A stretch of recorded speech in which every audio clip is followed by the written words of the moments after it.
Praise the Lord. आप सबको जय मसीह की। आइए हम आज के मनन में जाएंगे। इस समय आप मेरे साथ निकाल लीजिए यूहन्ना रचित सुसमाचार और उसका 10वां अध्याय। यूहन्ना रचित सुसमाचार और उसका 10वां अध्याय और उसके 9वें वचन को। John chapter 10 verse 9। द्वार मैं हूँ, यदि कोई मेरे द्वारा भीतर प्रवेश करे तो उद्धार पाएगा और भीतर बाहर आया जाया करेगा और चारा पाएगा। परमेश्वर अपने वचन के पढ़े सुने जाने पर आशीष दे।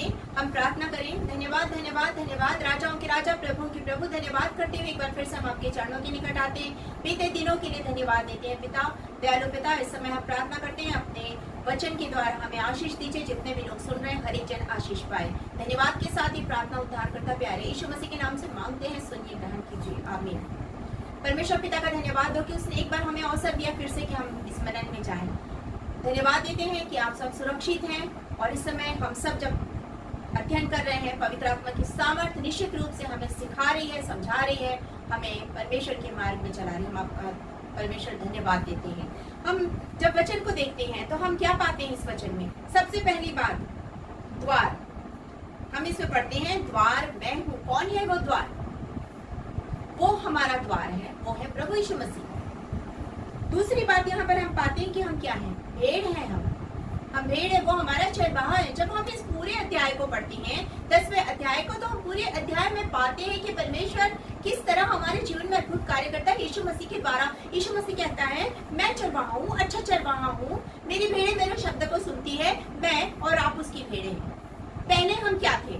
हमारा जीवन क्या था? पहले हम तितर बितर थे, भटके हुए थे। जब यशायाह नबी की पुस्तक और उसके 53 अध्याय यशायाह 53 और उसके 6 वचन को पढ़ते हैं तो हम पाते हैं उसमें यशायाह 53 अध्याय 6वां वचन यहाँ पर लिखा हुआ है, हम तो सब के सब भेड़ों के समान भटक गए थे, हम में से एक एक ने अपना मार्ग लिया और यहोवा ने हम सबों के अधर्म का बोझ उसी पर लाद दिया। हम सब भटके हुए थे, तितर बितर थे। इसीलिए जब हम यीशु मसीह के बारे में देखते हैं, मत्ती रचित सुसमाचार, मरकुस, लूका, यूहन्ना, हर जगह देखते हैं, हम पाते हैं कि यीशु मसीह भीड़ को देखकर तरस से भर गया। और यीशु मसीह ने क्या कहा? ये सब भटके हुए भेड़े हैं, ये सब भटके हुए भेड़े हैं। और बाइबल कहती है यीशु मसीह ने कहा, खुद कहा यीशु मसीह ने कि वो खोए हुए को ढूंढने आया है। लूका रचित सुसमाचार उसके 18 अध्याय को, 19 अध्याय को जब आप पढ़ेंगे तो आप पाएंगे जब जक्कई के साथ बातचीत करता है तो वो कहता है मैं तो खोए हुए को ढूंढने आया हूँ। वो खोए हुए सिक्के के बारे में जब हम पढ़ते हैं, वो खोई हुई 99 भेड़ों में से जो एक भेड़ खो गई थी उसके बारे में पढ़ते हैं, हम पाते हैं कि हम वही एक भेड़ है जो खो गए थे इस संसार में, अंधकार में और इस संसार के तमाम सांसारिक बातों में, चकाचौंध में। शैतान ने हमें भटका दिया था, हम परमेश्वर से दूर हो गए थे, हम भटक गए थे। हमारे पास कोई मार्ग नहीं था, एक ही जगह चल रहे थे और वो मार्ग हमें नरक की ओर लेके जा रहा था। लेकिन जब यीशु मसीह आया, वो द्वार बनकर आया, वो द्वार बनकर आया हमारा। और बाइबल कहती है जब आप भेड़ों के बारे में देखते हैं, जो चरवाहा होता है वह भेड़ों के आगे चलता है और भेड़ें उसके पीछे चलती है, उसके शब्द को सुनती है। उसकी लाठी में घुंघरू होते हैं जिसे वो लगातार बजा बजा के चलता है, ठक ठक करते हुए, और भेड़ें उस शब्द को सुनती है, उस घुंघरू की आवाज को, अपने चरवाहे की उस आवाज को सुनती है, उसके पदचाप को पहचानती है, वो उसके चलने की आवाज को सुनती है और जहां जहां वो जाता है वहां वहां जाती है। और वो भेड़शाला में जब लेके जाता है, दिन भर चराने के बाद शाम को जब भेड़शाला में लेके जाता है तो भेड़शाला में रखने के बाद वो द्वार को बंद करता है। और हमारा प्रभु यीशु मसीह क्या कह रहा है? द्वार मैं हूँ। वो कहता है चरवाहा मैं हूँ, तो वो भेड़ों को चराता है, लेके आता है, हमें लेके आता है, अंदर रखता है अपने भेड़शाला में और खुद द्वार बन जाता है। और द्वार बन करके वहां पर खड़ा होता है, वहां अब कोई भी शैतानी ताकत प्रवेश नहीं कर सकती, चोर हमें चुरा नहीं सकता उसके हाथ से, हम वापस नरक की ओर नहीं जा सकते क्योंकि वो द्वार है। कैसे उसके अंदर शैतान प्रवेश करेगा? कैसे?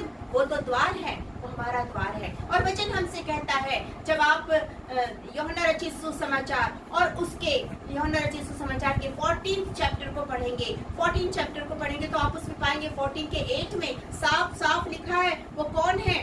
वो कौन है? वो कहता है, यीशु ने उससे कहा, मार्ग और सत्य और जीवन मैं हूँ। मार्ग, सत्य और जीवन। 6 वचन में यही लिखा है। 7 में लिखा है, तुमने यदि मुझे जाना होता तो मेरे पिता को जानते। 8 वचन कहता है, हे प्रभु हमें दिखा, वही हमारे लिए बहुत है।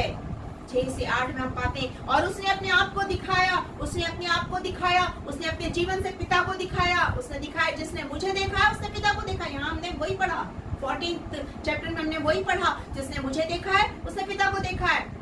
वो द्वार है, वो हम भेड़ है, हमें भेड़शाला में उसने बड़े स्वतंत्र और सुरक्षित रूप से रखा है।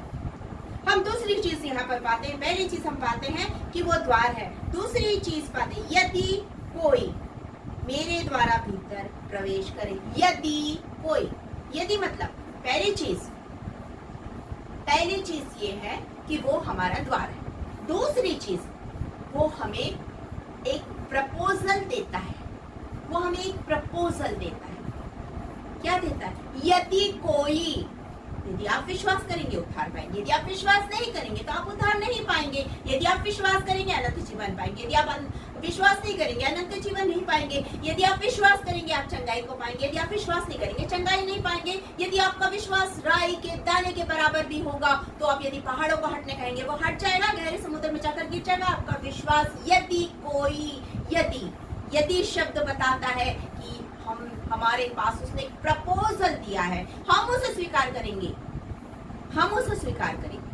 तब हमारे जीवन में अद्भुत काम होगा, तब वो हमारा चरवाहा बन जाएगा। हम स्वीकार नहीं करेंगे वो चरवाहा नहीं बनेगा।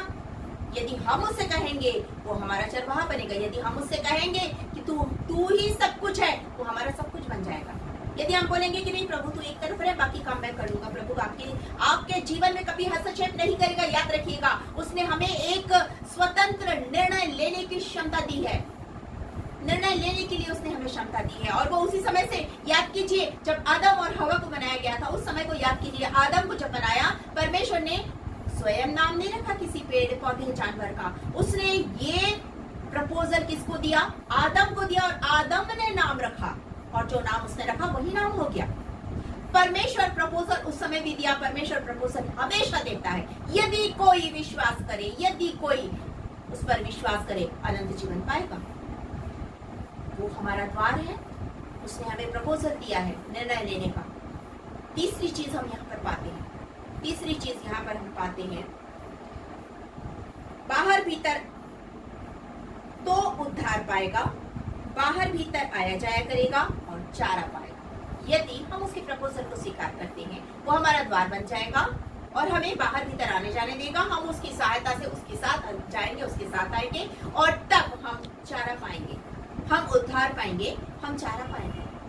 भजन संहिता उसका 23 अध्याय, भजन संहिता उसके 23 अध्याय में आपने देखा, आपने पढ़ा है, कौन है वो? चरवाहा है, यहोवा चरवाहा मेरा। वो हरी हरी चराइयों में लेके जाता है, वो अंधकार में मृत्यु के देश में भी वो हमें अपनी गोद में उठा के लेके चलता है। वो हमारे सिर पर तेल उंडेलता है, वो हमारे लिए मेज लगाता है। वो उसके धाम में हम सर्वदा वास करेंगे, तब जब हम उसे अपना उद्धारकर्ता स्वीकार करेंगे, पश्चाताप करते हुए उसके पास जाएंगे, तब वो हमारे जीवन में अद्भुत रीति से कार्य करेगा, तब वो करेगा कार्य। और उसने हमसे वादा किया है। आप विश्वास नहीं करेंगे तो देखिएगा भजन संहिता उसके 34 अध्याय और 34 अध्याय के 8वें वचन को, Psalm 34 8 वर्ष को जब आप देखेंगे वहां पर पाएंगे, परख कर देखो यहोवा कैसा भला है, क्या ही धन्य है वह मनुष्य जो उसकी शरण लेता है। परख कर देखो, एक बार परख कर देखो, विश्वास करके देखो। परमेश्वर विश्वास योग्य परमेश्वर है, और उसने हमसे वादा किया है कि वो जगत के अंत तक सर्वदा हमारे साथ रहेगा। मत्ती रचित सुसमाचार और उसके 28 अध्याय के अंतिम 20 वचन को पढ़ेंगे तो हम पाएंगे, और उसके 11 अध्याय, मत्ती रचित सुसमाचार के 11 अध्याय उसके 28 वचन को पढ़ेंगे तो हम पाएंगे, जब हम बोझ से थके दबे लोग उसके पास जाते हैं, वो हमें विश्राम देता है, वो हमें शांति देता है, वो हमारे बोझ को उठा लेता है। वो हमारी चिंता फिक्र करने वाला परमेश्वर है, वो हमारी चिंता करता, हमारी फिक्र करता है। हमें इस बात की चिंता करने की जरूरत नहीं कि हम क्या खाएंगे, क्या पिएंगे, कहाँ रहेंगे, क्या करेंगे, क्या नहीं करेंगे। वो हमारी चिंता करता है तब जब हम उस पर विश्वास करते हैं, उसे अपना उद्धार करता, मुक्तिदाता ग्रहण कर लेते हैं। वो हम उस पर विश्वास करते हैं, वो हमें अनंत जीवन देता है, वो हमारे लिए चिंता फिक्र करता है, वो हमारे साथ होता है। जब वो जंगली सोसनों को इतना सुंदर बनाता है, जब वो चिड़ियों को खिलाता है, तो मैं और आप तो उसकी सुंदर कृति है, क्या हमारी चिंता नहीं करेगा? फिर जरूरत है हमें उस पर विश्वास करना है, हमें उसे अपना उद्धार करता स्वीकार करना है। अनंत राज्य हमें मिलेगा, बाइबल हमसे कहती है ये उसने हमसे प्रॉमिस किया है, मैं तुम्हारे लिए जगह तैयार करने जाता हूँ, मेरे पिता के घर में जा रहा हूँ, यदि वहां जगह नहीं तो मैं तैयार करूंगा। वो हमारे लिए जगह तैयार कर रहा है। उसने हमसे प्रॉमिस किया है कि वो हमें लेने आएगा, तो वो हमें लेने आएगा। उसने जो प्रॉमिस किया वो पूरा करने वाला परमेश्वर, उस पर विश्वास करके देखिए, उसे अपना उद्धारकर्ता ग्रहण कीजिए। यदि आज भी आपने उद्धारकर्ता ग्रहण नहीं किया है तो अब समय है, क्योंकि ये समय आप देख रहे हैं किस तरह का है। लोग चले जा रहे हैं, लोग चले जा रहे हैं। हमें उद्धारकर्ता आज के आज ग्रहण करना है। यदि नहीं किया तो ग्रहण कीजिए। यदि विश्वास में आप कमजोर है तो बोलिए, प्रभु मैं तुझ पर विश्वास करता हूँ। यदि आप विश्वास में कमजोर है, वो आपके विश्वास को मजबूत करेगा। वो आप अपना पूर्ण समर्पण उसे दीजिए। आपका पूर्ण समर्पण जरूरी है। जैसे ही आप अपना पूर्ण समर्पण देंगे, वो आपके जीवन में अद्भुत रीति से कार्य करना शुरू कर देगा। वो आपका चरवाहा बन जाएगा। आप उसके शब्द को सुनेंगे, उसके पीछे पीछे चलेंगे। बाइबल कहती है मेरी भेड़ें मेरे शब्द को सुनती है। बाइबल कहती है मेरी भेड़ें मेरे शब्द को सुनती है। हम उसके शब्द को सुनेंगे, उसके पीछे पीछे आप चलेंगे। वो आपको अच्छी चराइयों में लेके जाएगा। आपको किसी दिन भूखा नहीं रखेगा। आप कभी प्यासे नहीं होंगे, क्योंकि आप जीवन के जल के पास रहेंगे। आप जीवन की रोटी को पाएंगे और आप उस अनंत जीवन को पाएंगे। क्या आप तैयार हैं ये कहने कि प्रभु तू मेरा उद्धार करता है, मैं अपना पूर्ण समर्पण करता हूँ, करती हूँ। आइए हम प्रार्थना करें। आइए हम प्रार्थना करें, अपनी आंखों को बंद करें। पिता परमेश्वर, हम धन्यवाद करते हुए इस समय आपके चरणों के पास आते, सचमुच महान परमेश्वर आपकी दया के लिए धन्यवाद करते हैं। यीशु जी आप हमारे चरवाहा है। प्रभु आपका धन्यवाद करते हैं कि आपने हमें अपनी भेड़ें बनाया है। हम आपका धन्यवाद करते हैं। हम आपके शब्द को हमेशा सुनना चाहते हैं प्रभु। हम सदैव आपके पीछे चलना चाहते हैं प्रभु। जितने लोगों ने अभी तक आपको उद्धारकर्ता ग्रहण नहीं किया, आज ग्रहण कर रहे हैं, हम प्रार्थना करते हैं पिता उन्हें आशीष दीजिए। दयालु पिता, दयालु पिता उनके संग और साथ होइए। हर एक को आपके हाथ में सौंपते, हर एक दिन दुखी की चिंता फिक्र कीजिए पिता परमेश्वर। और राजाओं के राजा हर एक के चारों ओर यीशु मसीह के लहू के बाड़े को बांध के रखिए पिता। हर एक आपके हाथों में सुरक्षित रहे। दयालु पिता परमेश्वर, हम आपकी दासी होने के नाते एक एक जन के लिए आशीष और कल्याण की घोषणा करते हैं और आपका धन्यवाद देते हैं आज के वचन के लिए। धन्यवाद देती हूँ पिता, आपने मेरे मुख का उपयोग किया। सारी बातों के लिए आपका धन्यवाद। सारी आदर महिमा आपको देते हैं। प्रार्थना उद्धारकर्ता प्यारे यीशु मसीह के नाम से मांगते हैं, सुनिए और ग्रहण कीजिए। आमीन। एक बार फिर से आप सबको जय मसीह की। प्रभु आप सबों को बहुतायत की आशीष दे।